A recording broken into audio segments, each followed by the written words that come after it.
ఈ యొక్క పథకం దేనికోసం అంటే జూబ్లీహిల్స్ ఎన్నికల్లో గెలవడానికి మాత్రమే ఈ పథకం పెట్టిరు. ఎందుకంటే జూబ్లీహిల్స్లో 1,10,000 నుంచి 10,000 నుంచి 1,20,000 ఓట్లు ముస్లిమ్స్ ఉన్నాయి. ఆ ముస్లిం ఓట్లన్నీ కూడా కాంగ్రెస్కి రావాలంటే 100% ఈ పథకం పెట్టాలని చెప్పేసి అంటా ఉన్నారు. సో అందుకోసమే జూబ్లీహిల్స్ ఎన్నికల్లో గెలవడానికి మాత్రమే ఈ పథకం పెడతా ఉన్నారు. నిజంగా చిత్తశుద్ధి ఉంటే ఈ తెలంగాణ రాష్ట్రంలో బీసీలలో పేదవాళ్ళు లేరా, ఎస్సీలలో పేదవాళ్ళు లేరా, ఎస్టీలలో పేదవాళ్ళు లేరా, కటిక పేదరికంలో ఉన్న వాళ్ళు ఉన్నారు.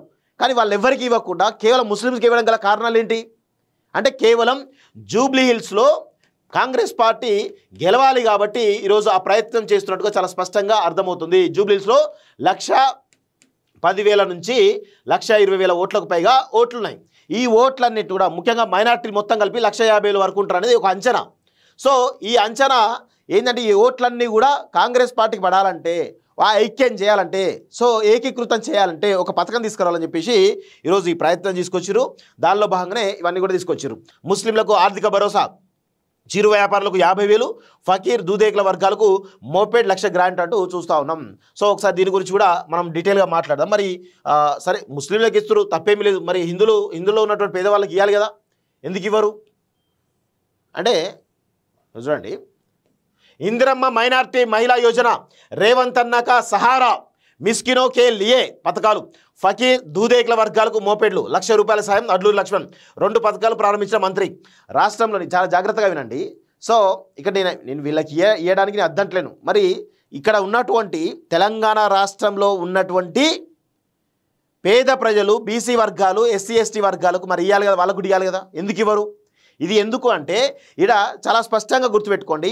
ఈ యొక్క పథకం దేనికోసం అంటే జూబ్లీహిల్స్ ఎన్నికల్లో గెలవడానికి మాత్రమే ఈ పథకం పెట్టిరు. ఎందుకంటే జూబ్లీహిల్స్లో 1,10,000 నుంచి 1,20,000 ఓట్లు ముస్లిమ్స్ ఉన్నాయి. ఆ ముస్లిం ఓట్లన్నీ కూడా కాంగ్రెస్కి రావాలంటే 100% ఈ పథకం పెట్టాలని చెప్పేసి అంటా ఉన్నారు. సో అందుకోసమే జూబ్లీహిల్స్ ఎన్నికల్లో గెలవడానికి మాత్రమే ఈ పథకం పెడతా ఉన్నారు. నిజంగా చిత్తశుద్ధి ఉంటే ఈ తెలంగాణ రాష్ట్రంలో బీసీలలో పేదవాళ్ళు లేరా, ఎస్సీలలో పేదవాళ్ళు లేరా, ఎస్టీలలో పేదవాళ్ళు లేరా, కటిక పేదరికంలో ఉన్న వాళ్ళు ఉన్నారు.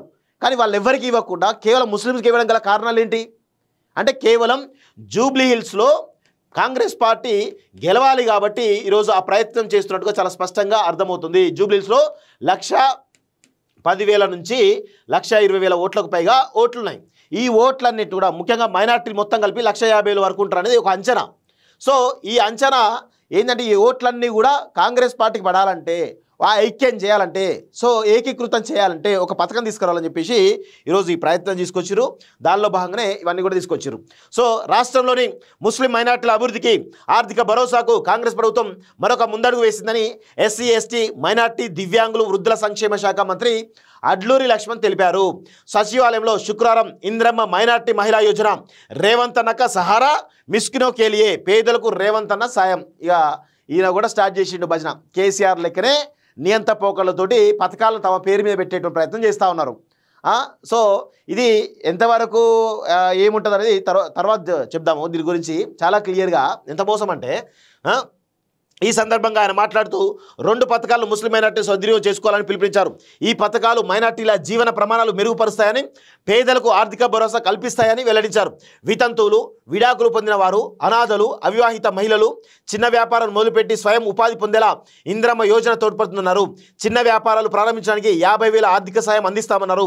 రేవంత్ అన్నక సహారా, మిస్కినో కేలియే పథకం ద్వారా ఫకీర్ దూదేకుల వర్గాలకు ఒక్కొక్కరికి 1,00,000 గ్రాంట్తో మోపెడ్లను అందిస్తామని, దీంతో వారు ఆర్థికంగా బలోపేతం అయ్యే అవకాశం ఉంటుందని సీఎం రేవంత్ రెడ్డి మాట ఇచ్చిన వెంటనే అమలు చేసే నాయకుడని ఆయన దూరదృష్టి వల్లే ఈ పథకాలు వచ్చాయని పేర్కొన్నారు. ఈ పథకాలకు ప్రభుత్వం 30 కోట్లు కేటాయించడం ముస్లిం మైనార్టీల పట్ల అంకిత భావానికి నిదర్శనమని చెప్పారు. తాను మంత్రిగా బాధ్యత స్వీకరించిన కొద్ది రోజులనే ఇలాంటి కొత్త పథకాలు ప్రారంభించడం అదృష్టంగా భావిస్తున్నట్లు తెలిపారంటూ చూస్తూ ఉన్నాం. సో నేనేమంటా ఉన్నా అంటే సో మీరే తప్పేమి కాదు, ఓకే చేయాల్సిందే. ముస్లింలో ఉన్నటువంటి పేదవాళ్ళు కూడా వాళ్ళ కుటుంబాలని పోషించుకోవాలంటే ఆర్థికంగా సాయం చేయాలి, లేకపోతే వాళ్ళకు కొన్ని పథకాలు ఇవ్వాల్సిందే. కానీ ఈ పథకం ఇప్పుడు తీసుకురావడానికి గల కారణం ఏంది? కేవలం జూబ్లీహిల్స్ ఎన్నిక. ఎందుకు అంటే ఈ జూబ్లీహిల్స్ ఎన్నికల్లో కాంగ్రెస్ గెలిస్తేనే భవితవ్యం, ఈ జూబ్లీహిల్స్ ఎన్నికలు గెలిస్తేనే కాంగ్రెస్కి ఫ్యూచర్ ఉంటుంది. లేదంటే ఖచ్చితంగా రాబోయే స్థానిక సంస్థల ఎన్నికల్లో కాంగ్రెస్ కొట్టుకుపోయేటువంటి అవకాశం ఉంటుంది. మట్టి కొట్టుకుపోయేటువంటి అవకాశం ఉంటుంది. అందుకే ఎట్లయినా సరే ముస్లిం మైనార్టీల ఓట్లు అత్యధికంగా రావాలి కాబట్టి ఎట్లయినా ఓడిపోవద్దు, ఓడిపోకుండా ప్రయత్నం చేయాలి కాబట్టి ఈ ముస్లింలకు సంబంధించినటువంటి అంశం తీసుకొచ్చారు. ఇక కోడ్ రాలే కాబట్టి ఈ 1 వీక్ 10 డేస్ లోపలనే మొత్తం ముఖ్యంగా జూబ్లీహిల్స్ మొత్తంలో ఉన్నటువంటి చాలామంది కూడా ఆ 1,10,000 మంది ఉంటారు కదా, ఆ కుటుంబాలు ఏవైతే ఉంటాయో ఆ కుటుంబాలన్నిటికీ కూడా మోపెడ్లు 50,000 ఇచ్చేసి అక్కడ ఫస్ట్ పథకం చేస్తారండి. చేసి డైరెక్ట్ గతంలో కేసీఆర్ ఏం చేసిండు, ఎలక్షన్స్ టైంలో రైతు బంధు ద్వారా 5,000, 10,000, ₹1,00,000 దాకా వేసి ఓట్లు దండుకున్నట్టే ఇప్పుడు రేవంత్ రెడ్డి కూడా అదే ప్రయత్నం చేస్తూ ఉన్నాడు. ఇక్కడ ఉన్నటువంటి బీసీలు ఆయన ఎస్సీ, ఎస్టీ, మైనార్టీ, దివ్యాంగులు అన్నారు కదా. సో మరి వాళ్ళు ఎవరికీ లేనటువంటి దానికి మైనార్టీకి ఎందుకు ఇవ్వాలి? మైనార్టీకి ఇవ్వడం తప్పు కాదు, కానీ మైనార్టీలతో పాటు ఇక్కడ ఉన్నటువంటి ఎస్సీలకు, ఎస్టీలకు, దివ్యాంగులకు, వివిధ రకాల వాళ్ళకి ఇవ్వాలి కదా, వితంతులకు కూడా ఇవ్వాలి కదా. ఎందుకు ఇవ్వరు అంటే ఇదంతా కూడా ఒక కుట్ర, ఒక పథకం ప్రకారం ప్రజల్ని మైమరిపించేటువంటి ఒక ప్రయత్నం అయితే జరుగుతూ ఉంది. సో వాస్తవంగా ముస్లింలు కూడా ఈ పథకాన్ని వినియోగించుకోండి, బాగుపడండి, తప్పేమీ లేదు. అందరం బాగుపడాలి. ఖచ్చితంగా ఈ పథకాన్ని ఈ రాష్ట్ర వ్యాప్తంగా అమలు చేయాలి.